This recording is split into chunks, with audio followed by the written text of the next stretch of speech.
Nah, materi ini akan disampaikan oleh Ibu Auli Grasinta, MSI PSI.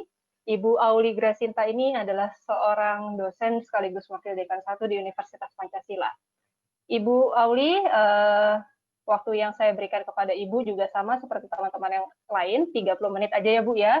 Jadi waktu Ibu saya berikan 30 menitnya dari sekarang. Silakan Ibu. Baik, untuk apakah suara saya kedengeran? Kedengeran ya? Oke, untuk screen share-nya boleh dibantu? Screen share-nya sudah bisa Bu, silahkan dicoba Bu. Saya langsung sendiri ya? Ya. Mohon dibantu, soalnya saya baru download ini tampaknya harus buka sistem preferences-nya. Sebentar ya. Bisa dibantu dari sana Mbak, karena saya di sini harus download lagi, harus buka sistem preferences-nya. Iya Bu, sebentar dibantu oleh panitia. Iya, supaya bisa dari sana. Karena ini first time saya pakai GoToMeeting.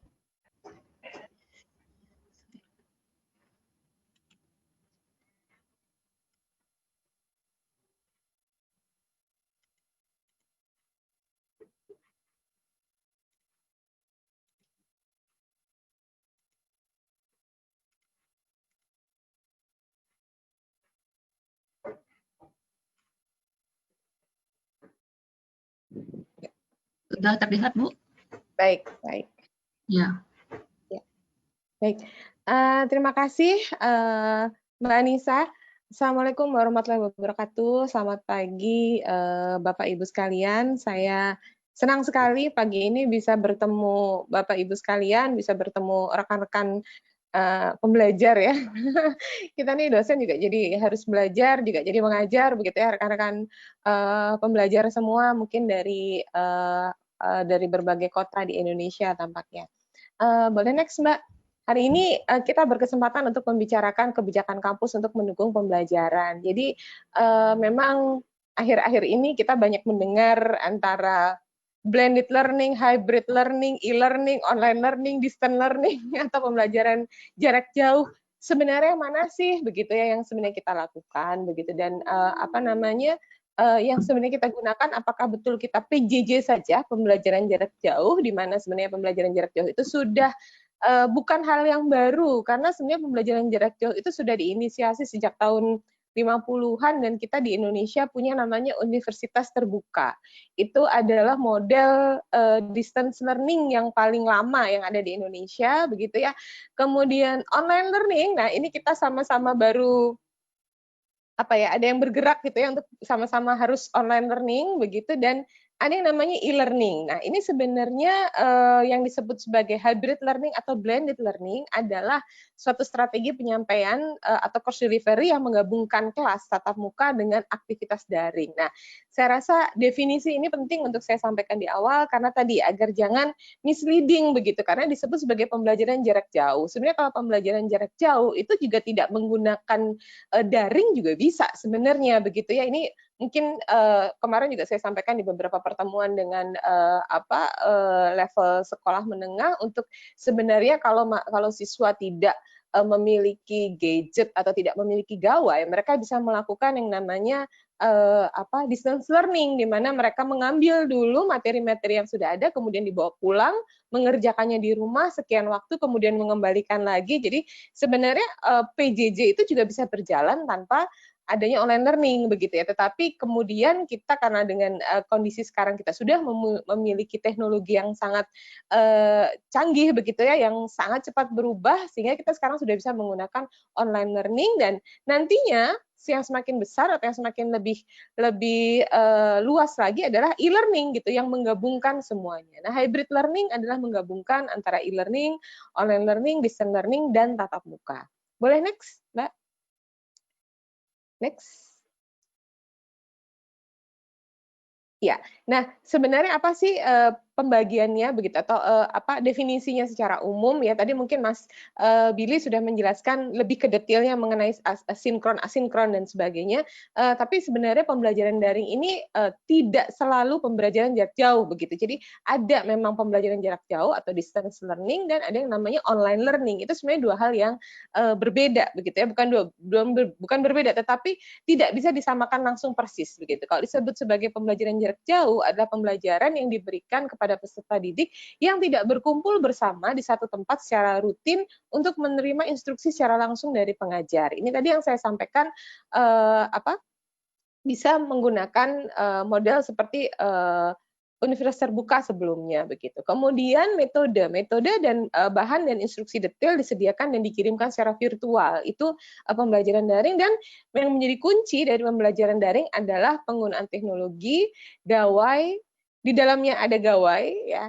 Di dalamnya ada koneksi, ada aplikasi serta keterampilan pengguna. Jadi ada hardware, ada software. Nah, ini semua punya ketentuannya masing-masing dan punya hambatannya masing-masing. Next. Nah, masalahnya adalah di masa awal pandemi ya, terutama di Jakarta mungkin itu saya ingat sekali baru pertemuan kedua. Kalau mungkin di Atmajaya tadi Mas Billy sudah pertemuan UTS, saya waktu itu kita di Universitas Pancasila di pertemuan kedua, yaitu di pertengahan bulan Maret. Tiba-tiba mendadak daring begitu ya. Jadi karena sebelum-sebelumnya itu sebenarnya daring itu sudah mulai banyak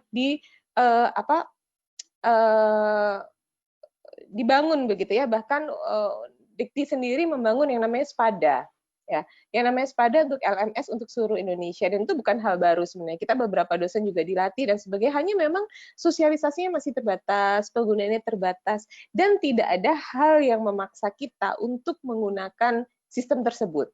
Nah, begitu kita mendadak daring ya, kita mendadak harus mengubah metode tersebut dan memang perubahan itu banyak sekali harus membuat kita menyesuaikan baik tadi RPS dan sebagainya. Jadi ternyata ketika kita terjebak pada situasi yang memaksa mendadak daring, terpaksa kita menjadi belajar begitu. Jadi itu rasanya hikmah dari pandemi ini, kita terpaksa belajar banyak begitu, termasuk saya jadi belajar GoToMeeting hari ini gitu. Padahal biasanya sudah nyaman dengan apa yang sudah biasanya dipakai begitu.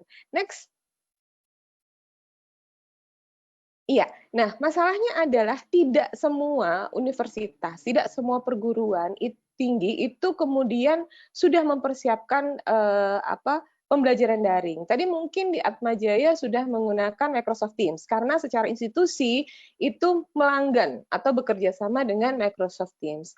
Ada juga yang menggunakan platform-platform lain ya, di beberapa universitas itu punya namanya masing-masing untuk LMS-nya begitu, punya nickname yang lucu-lucu begitu, yang berbeda-beda. Itu semua harus ada kerjasama atau harus ada penyediaan infrastruktur yang dilakukan oleh institusi begitu. Jadi yang harus dipersiapkan itu tidak sedikit. Yang pertama memang tata kelola administrasi akademik. Tadi mungkin Mas Billy melihat dari sisi dosen begitu, tetapi kebutuhan dari kampus adalah administrasi akademiknya, bagaimana pencatatannya, bagaimana evaluasi belajarnya dan sebagainya. Kemudian persiapan infrastrukturnya sendiri tadi, apakah aplikasinya akan dibuat sendiri, nanti akan saya jelaskan lebih lanjut. Kemudian tadi persiapan perencanaan pembelajaran per semester, bahkan hingga CPL. Apakah capaian pembelajaran lulusannya menjadi harus berubah dengan sistem daring ini. Kemudian tentunya yang tidak bisa kita tinggal adalah persiapan SDM, dosen, mahasiswa, dan tenaga kependidikan. Serta jaminan mutu, termasuk di dalamnya monitoring evaluasi dosen oleh mahasiswa, dan sebagainya. Nah, kita akan satu-satu masuk ke dalamnya. Yang pertama adalah, next, Mbak, yang pertama adalah mengenai ya tata kelola. Nah, ini kita sama-sama sebagai dosen mungkin yang berprofesi sebagai dosen, ini mungkin juga sudah banyak begitu ya, kita harus menghadapi berbagai kebijakan begitu. Nah, yang pertama adalah memang yang paling penting dari tingkat universitas adalah kebijakan penggunaan platform dan sumber belajar. Jadi platform apa yang mau digunakan oleh universitas tadi? Apakah itu platform yang dibuat sendiri? Apakah itu platform yang sudah ada, yang sudah diberikan atau secara gratis bisa diakses seperti Spada?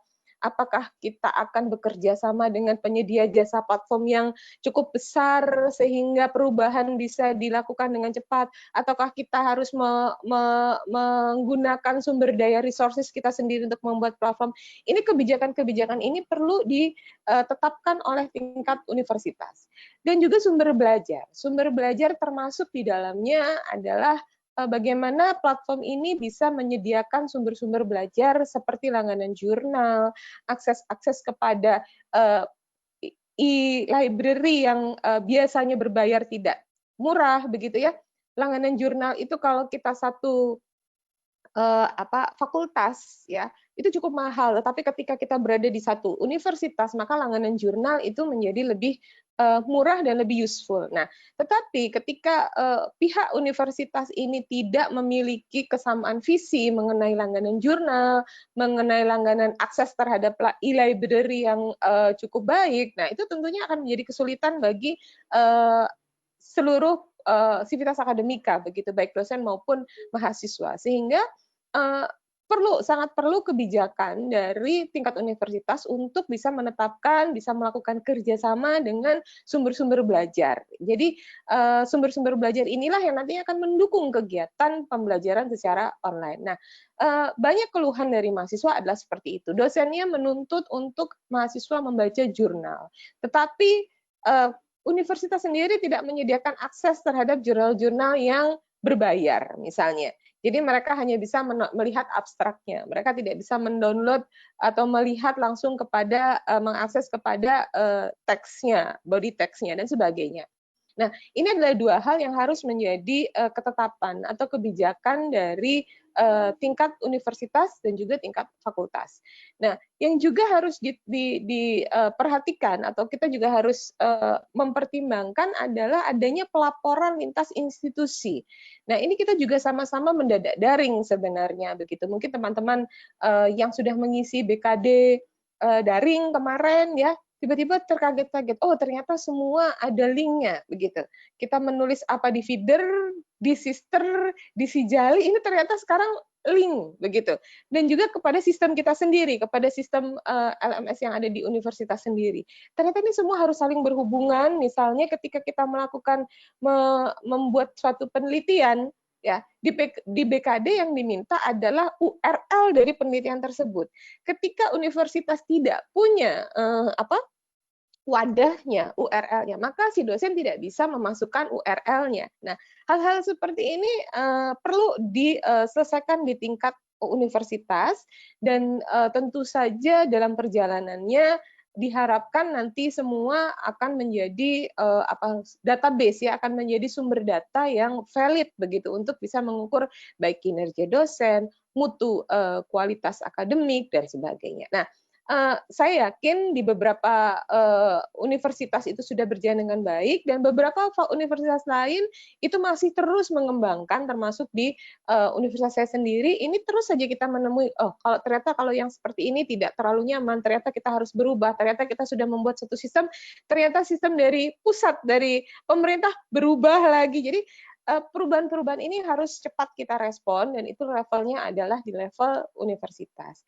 Dan yang paling penting yang juga banyak tidak dilakukan oleh pihak universitas dalam mendukung pembelajaran daring adalah sosialisasi dan pelatihan dosen begitu.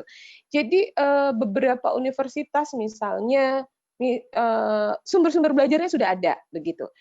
Sistemnya sudah ada, tetapi karena sosialisasinya kepada dosen dan kepada mahasiswa ini kurang kurang optimal begitu ya. Itulah menyebabkan penggunaan dari sistem dari platform-platform yang sudah ada ini menjadi tidak optimal begitu. Dan juga yang paling penting dilakukan oleh tingkat universitas adalah melakukan pelatihan-pelatihan dosen. Nah, saya sendiri di fakultas membuat survei untuk dosen-dosen. Apa sih sebenarnya yang dibutuhkan untuk mendukung pelatihan apa yang dibutuhkan oleh dosen untuk mendukung kegiatan daring ini. saya agak terkejut karena masih sekitar 32 dosen gitu dari 28 dosen kami, 32% dosen itu masih meminta pelatihan membuat PowerPoint yang baik. Saya berpikir, menurut saya sebagai Wadex 1, membuat PowerPoint adalah hal yang sangat umum. Tetapi sebenarnya tidak seperti itu, begitu. Dan ternyata setelah saya pelajari, banyak sekali hal yang juga kita bisa explore dari hanya sekedar PowerPoint, begitu ya. Bagaimana membuat PowerPoint itu bisa menjadi lebih interaktif, bagaimana menambahkan video, bagaimana dan sebagainya itu banyak sekali sebenarnya. Dan itu memang belum dieksplor. Sehingga saya pikir yang tadinya dosen ini hanya membutuhkan misalnya pelatihan-pelatihan seperti membuat video, kemudian menggunakan Google Classroom, ternyata tidak even di penggunaan Microsoft PowerPoint saja itu juga ternyata banyak dosen yang ternyata masih membutuhkan pelatihan begitu. Next, jadi pelatihan untuk dosen ini sangat diperlukan. Next.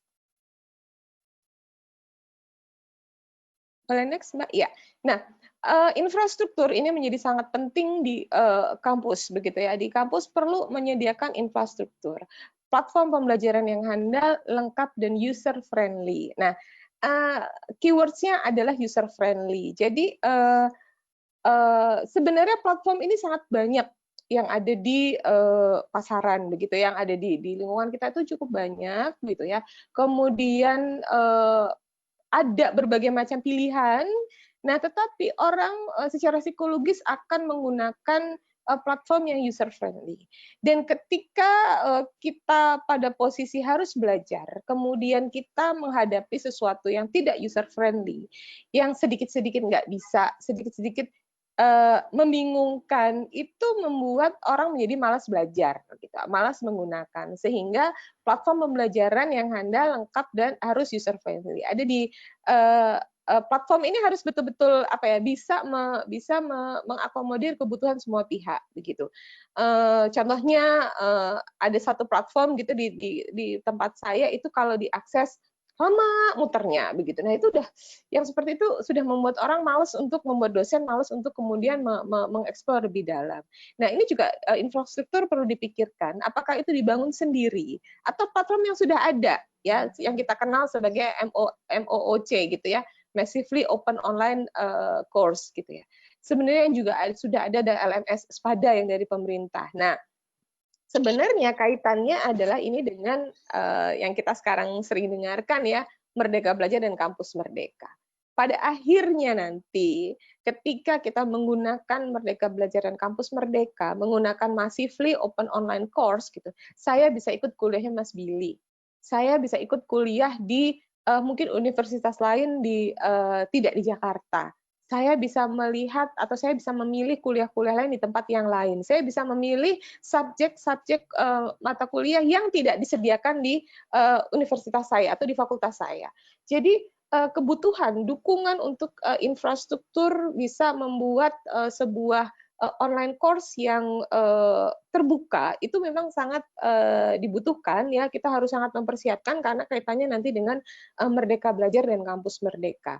Nah, yang juga seringkali tertinggal begitu ya adalah panduan lengkap begitu. Nah, balik lagi kita nih sedang dalam masa belajar. Saya belajar, mahasiswanya belajar gitu ya.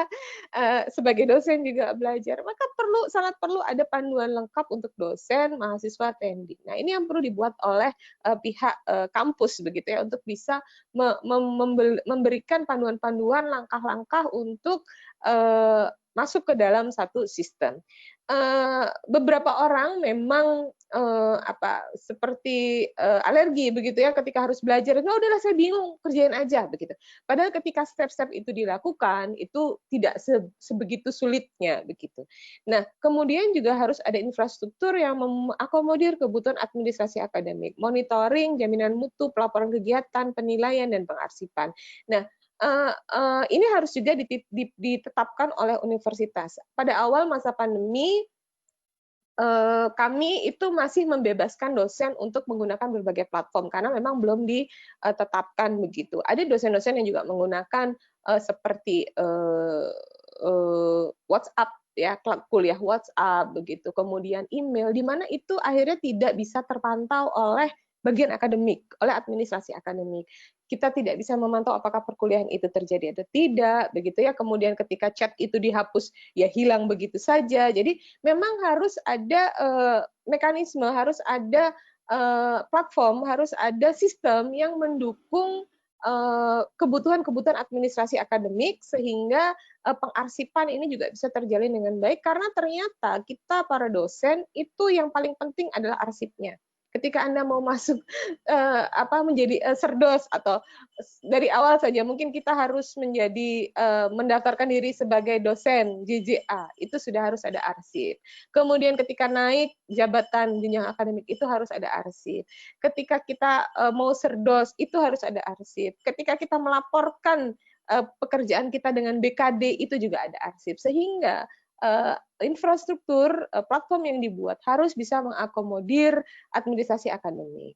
Dan yang terakhir memang harus mengakomodir kebutuhan mengasah hard skill dan soft skill untuk sampai kepada capaian pembelajaran lulusan serta akses ke berbagai sumber belajar. Nah, ini yang sangat penting tadi, bahwa infrastruktur itu harus juga menyediakan akses kepada berbagai sumber belajar seperti jurnal-jurnal baik yang gratis maupun yang berlangganan dan sebagainya. Nah, infrastruktur ini tadi di sini saya sebutkan bahwa harus bisa mengasah hard skill dan soft skill. Masih ada beberapa dosen yang kesulitan gitu merasa bahwa ketika kita belajar secara daring, maka yang bisa diasah hanyalah hard skill-nya saja atau keterampilan konseptual begitu ya, hard skill bukan soft skill. Padahal sebenarnya tadi sudah disampaikan oleh Mas Billy, kalau kita bisa menggunakan model-model pembelajaran daring yang tepat, itu sebenarnya soft skill juga bisa diasah ataupun diajarkan asal platformnya itu menyediakan begitu. Misalnya ya tadi misalnya harus ada kamera, kapan kita harus menggunakan kamera, kapan tidak, kapan dia harus membuat video dan tidak. Sebenarnya bisa kedua hal ini harus bisa diakomodir oleh infrastruktur. Next. Nah, yang penting adalah pilih aplikasi yang memudahkan dosen dan mahasiswa berinteraksi secara daring. Kalau tadi Mas Billy mengatakan mungkin 50-50 dan sebagainya, kami sudah melakukan survei kepada mahasiswa kami, ada 287 mahasiswa yang mengisi dan 28 dosen. 28 dosen mengatakan lebih senang menggunakan model sinkron, 75% dosen, 25%-nya menggunakan asinkron.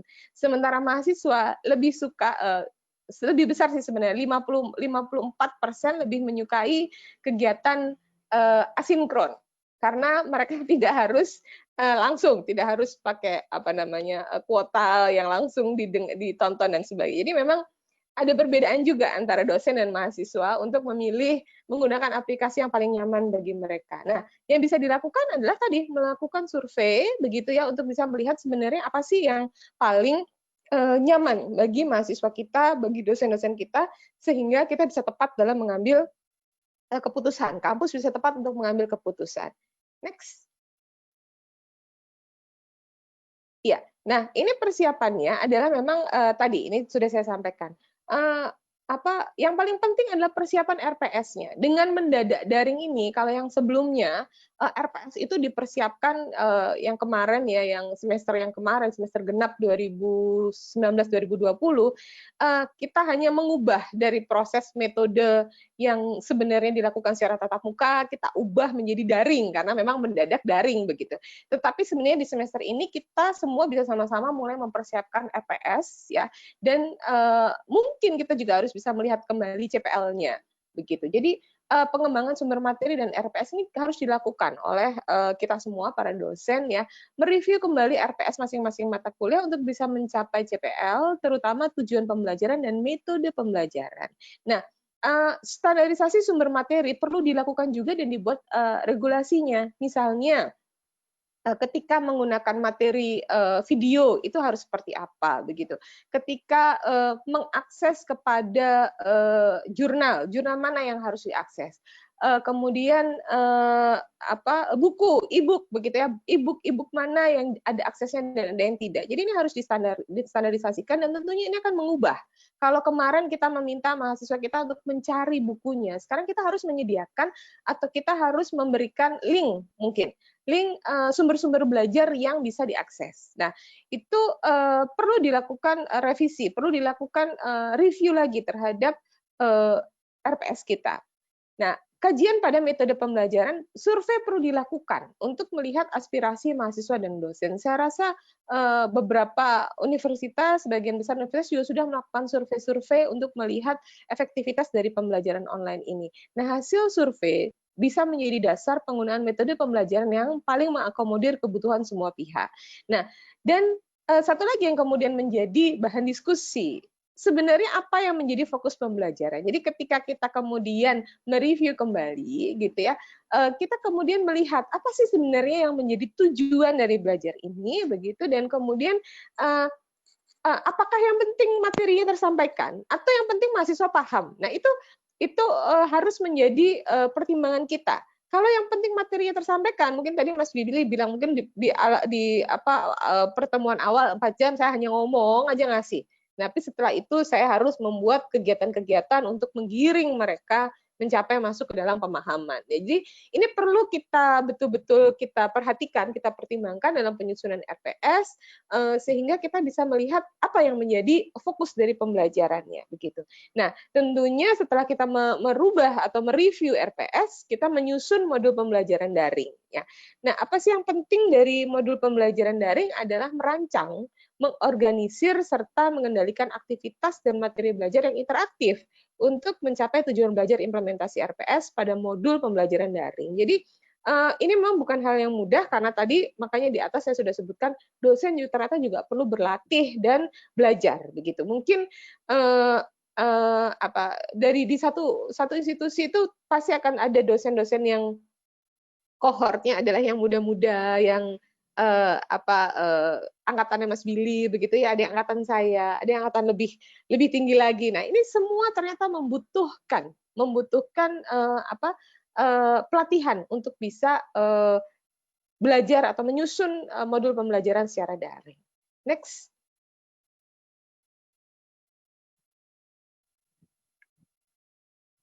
Next, ya. Nah, ini adalah sedikit tadi yang saya sampaikan hasil survei kami di universitas begitu ya, di fakultas, maaf ini yang di fakultas untuk melihat interaksi. Jadi awalnya kami berpikir atau kita ingin tahu kalau modelnya adalah daring begitu ya.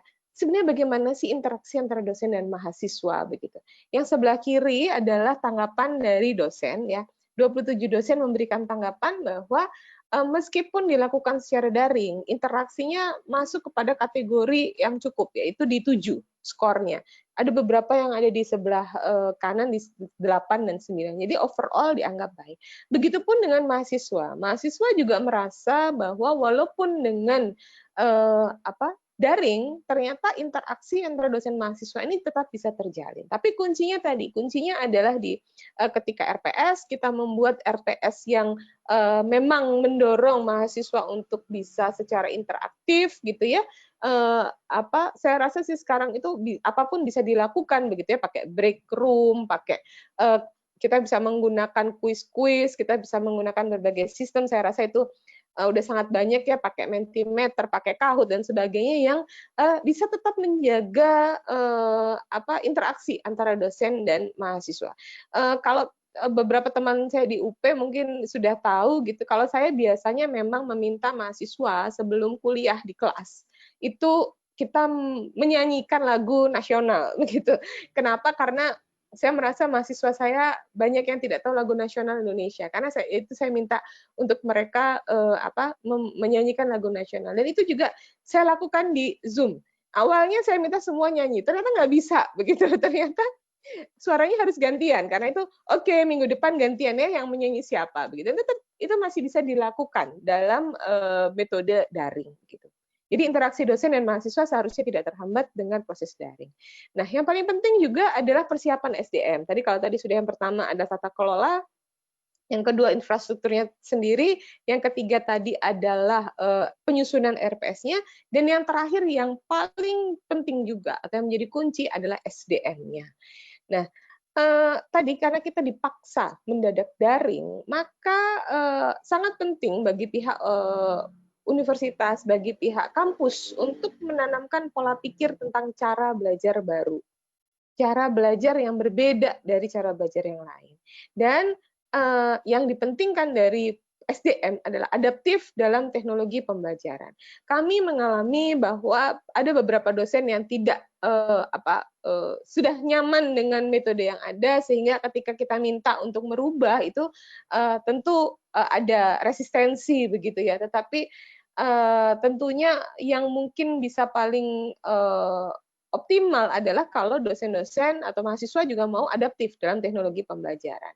Nah, kemampuan pendidik dalam mendesain strategi belajar menjadi sangat penting karena merupakan salah satu faktor pendukung penentu keberhasilan pelaksanaan pembelajaran daring. Mungkin contoh seperti Mas Billy tadi, ketika di kapan dia harus membuat sinkron, kapan dia harus membuat asinkron, ini tidak semua dosen memiliki kapasitas tersebut, sehingga pelatihan sangat penting. Nah, yang tadi juga disampaikan oleh Mas Billy adalah mahasiswa perlu tahu RPS itu di awal, sehingga kemarin ini saya rasa sih kalau kami di sini agak tenang sekarang karena sudah punya waktu untuk menyusun revisi RPS dibandingkan PJJ yang semester sebelumnya. RPS ini harus dibuat dan dilakukan kontrak belajar dengan mahasiswa. Apa yang perlu, apa yang harus dilakukan, apa yang tidak boleh dilakukan, the do and the don'ts. Ini perlu distandarisasi begitu. Apakah semua tadi ya ada dosen-dosen baru yang mulai karena baru pakai Zoom, senang sekali semua dipakai Zoom begitu ya, padahal mahasiswa tidak selalu punya pulsa dan sebagainya. Karena itu harus dibikin kontrak belajar. Tidak sulit untuk membuat kontrak belajar di awal perkuliahan dengan mahasiswa, agar mahasiswa juga tahu ketika kapan waktunya sinkron, kapan waktunya asinkron. Ketika mereka melakukan satu kegiatan apa reward bagi mereka, apa juga apa konsekuensinya kalau mereka tidak mengikuti dan sebagainya. Tadi juga sudah disampaikan bahwa ternyata masukan juga dari survei yang saya lakukan tadi, mahasiswa itu juga paling tidak suka atau mereka merasa tidak termotivasi kalau tidak diberikan feedback dari hasil tugasnya. Jadi merasa bahwa ketika mereka mengerjakan tugas dan itu tidak ada feedback, maka pembelajaran yang itu akan lewat begitu saja, begitu. Sehingga feedback ini memang perlu diberikan, dan platform-platform tertentu sangat mudah untuk kita memberikan komen, memberikan masukan, itu sebenarnya sangat mudah. Hanya memang seringkali dosen hanya memberikan tugas, kemudian dibaca, dinilai, tapi tidak diberi feedback, begitu. Apakah pekerjaannya sudah betul atau tidak. Jadi kontrak belajar ini perlu dilakukan antara mahasiswa dengan dosen agar punya ekspektasi yang sama, punya cara penyelesaian masalah yang sama. Dan tadi yang terakhir adalah pelatihan teknologi pembelajaran sangat diperlukan oleh semua dosen, begitu. Next.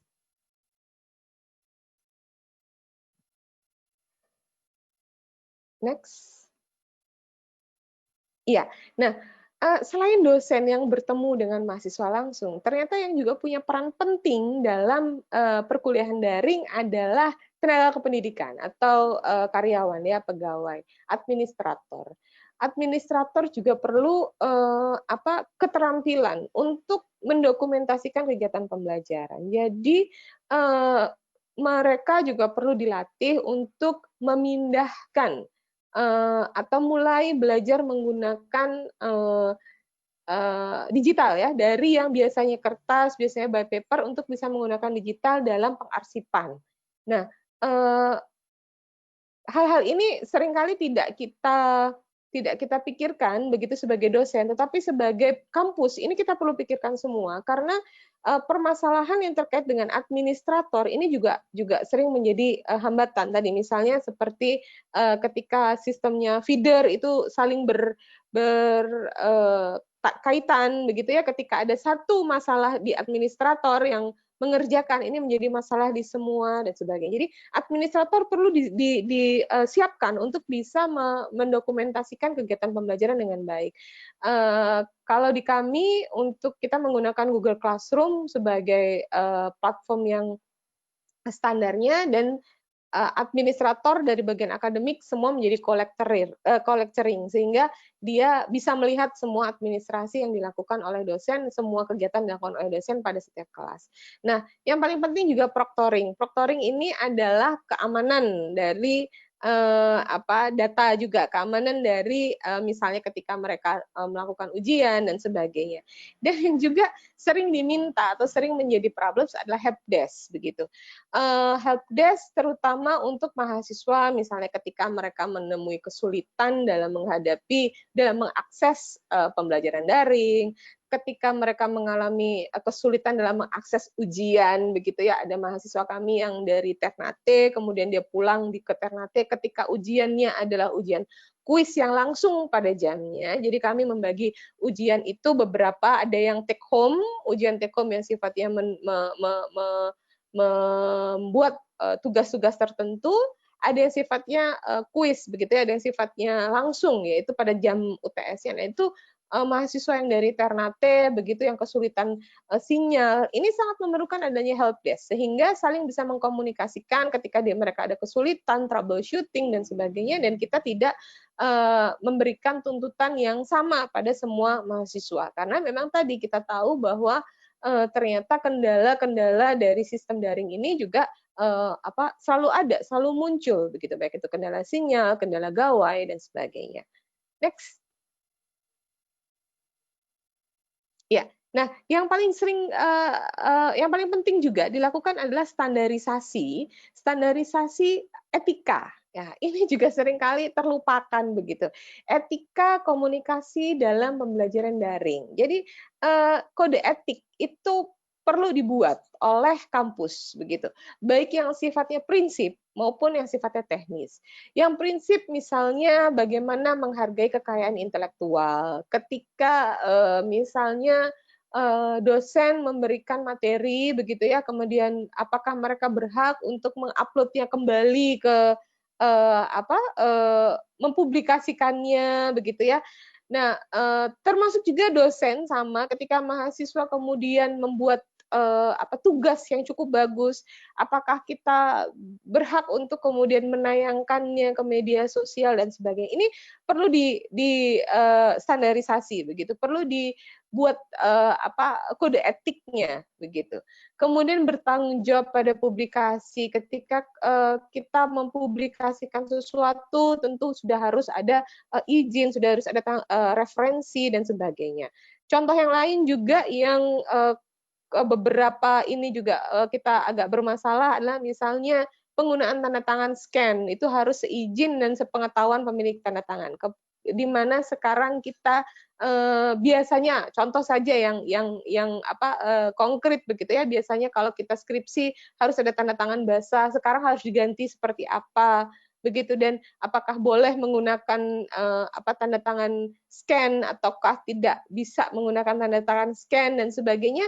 Ini perlu dipikirkan oleh pihak kampus begitu. Jadi kita harus membuat kode etik komunikasi pembelajaran yang jelas agar tidak terjadi miskomunikasi begitu. Dan tentunya masih sangat banyak prinsip-prinsip yang bisa kita dijadikan kode etik. Saya tidak menulis satu persatu dan itu bisa dikembalikan lagi kepada masing-masing institusi. Dan yang juga harus diberikan kode etik adalah masalah teknis. Misalnya, ada beberapa dosen yang tetap meminta mahasiswanya menyalakan videonya untuk ketika pelajaran sinkron ya, ketika Zoom meeting, ketika metodenya sinkron harus semua nyala. Padahal tidak semua mahasiswa itu merasa cukup percaya diri ketika videonya dinyalakan karena dia tidak punya tempat yang cukup layak misalnya. Ya, hal-hal seperti itu harus dibicarakan atau harus dibuat aturannya secara teknis oleh kampus misalnya. Apakah mereka harus mengenakan pakaian yang pantas dan sopan, ataukah sudah ada dibuatkan oleh universitas itu background begitu ya, sehingga mereka tidak selalu harus memperlihatkan background mereka, standarisasi backgroundnya mungkin begitu.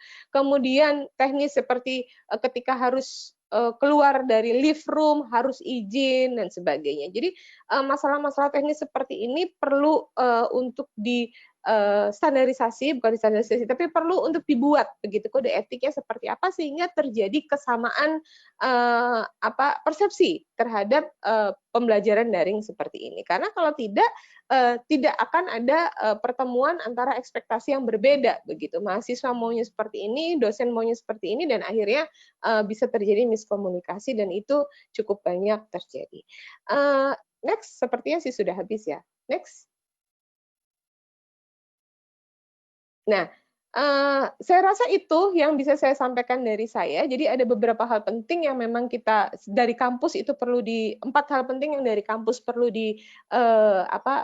dorong atau perlu dilakukan. Yang pertama tadi tata kelola. Tadi karena kita memang sangat banyak hal-hal administratif tata kelola perguruan tinggi yang memang harus diselesaikan.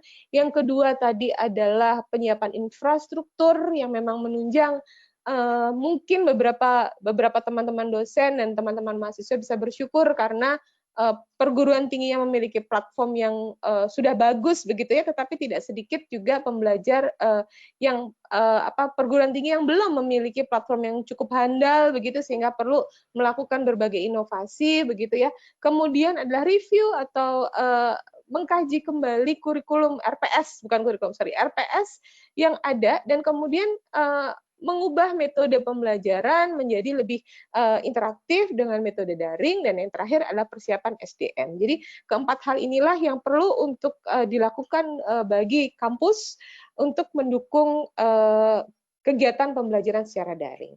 Memang pada awalnya semua selalu kelihatan mustahil begitu ya, selalu kelihatan sulit, selalu kelihatan rasanya nggak mungkin, tetapi setelah dikerjakan, setelah kita jalankan, ternyata kita bisa mengerjakannya bersama dengan cukup baik begitu. Itu saja mungkin dari saya, Mbak Anissa, nanti kita bisa lanjutkan di diskusi. Terima kasih. Assalamualaikum warahmatullahi wabarakatuh. Waalaikumsalam warahmatullahi wabarakatuh. Terima kasih Bu Auli. Jadi kalau tadi di UP mendadak daring sebenarnya kurang lebih sama. Di UHAMKA pun juga mendadak daring, baru pertemuan kedua, mau masuk pertemuan 3, kita pun juga tiba-tiba mendadak daring, dan saya rasa ini juga terjadi di beberapa univ lainnya, Bu. Kalau saya belajar gitu dari proses mendadak daring ini, kayaknya juga bukan cuma mahasiswa sama dosennya aja yang harus belajar ya gitu, atau beradaptasi, tapi seluruh elemen yang ada di kampus, baik itu tendiknya, ataupun dari segi sistem dan lain sebagainya pun itu juga harus menyesuaikan. Mau atau tidak mau, suka atau tidak suka, kita tetap harus berusaha untuk bisa gimana ya tetap supaya mahasiswa-mahasiswa ini mencapai si CPL-nya tadi gitu. Ya saya juga sepakat dengan apa yang sudah Ibu jelaskan gitu terkait dengan kebijakan-kebijakan kampus gitu, lalu kemudian adanya kerjasama antar pihak baik antar dosen, fakultas, universitas gitu untuk adanya keselarasan dalam proses pembelajaran daring ini itu dibutuhkan supaya kita juga bisa mencapai proses pembelajaran, dan jangan lupa ketika dalam proses pembelajaran untuk lihat efektif atau enggaknya kita harus lihat lagi nih aspirasi mahasiswa dan dosennya seperti apa gitu. Gitu ya Bu. Sebenarnya ada beberapa pertanyaan yang masuk, tapi nanti biar adil saya sampaikan di belakang saja ya Bu ya.